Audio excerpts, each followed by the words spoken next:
Cycle చైనుతో cinema సైకిలే మార్చివేసి చరితాత్మ ఉండే జై కొట్టినా చీ కొట్టినా రాకెట్టుగా దూసుకెళ్ళు రాముండతడే.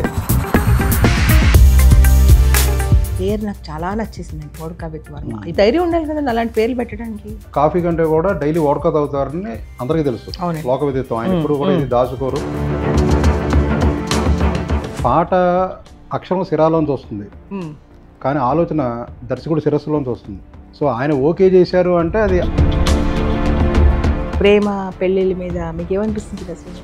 పెళ్ళి అనే సిస్టమ్ మీద నాకు ఎప్పుడు కూడా అసలు వ్యతిరేక భావం అనేది లేదు. అయితే ఏంటి అవ్వకపోతే ఏంటి ఇలాంటి తర్కం నేను ఇప్పుడు చేయలే. ఒక వ్యక్తి మన జీవితంలోకి వచ్చినప్పుడు ఖచ్చితంగా సంఘర్షణ ఉంటుంది. ఎందుకు ఉంటుంది సంఘర్షణ అంటే, ఆడవాళ్ళకి నచ్చరు అంటే నచ్చుతారు కానీ ఎక్స్ప్రెస్ చేయరు అనేది ఒక థాట్. ఎక్స్ప్రెస్ చేసి ఒక అమ్మాయి పుస్తకం రాసింది అంటే రామ్ గోపాల్ వర్మ గారు ఏమిటి అనేటువంటి సమాజాన్ని చెప్పడానికి. వాళ్ళు హిమాయత్ సాగర్లో ఉండేవారు, మురళి మా తాతయ్య వాళ్ళు. సో ఇక్కడ పంజగుట్టు నుంచి హిమాయత్ సాగర్ నడిచి వెళ్ళిపోయాడు, బుక్ చదువుకుంటూ సిగరెట్ కాల్చుకుంటూ. అలాగే ఎవరితోటైనా కూడా వాళ్ళు కూడా కరెక్టే అన్న పాయింట్.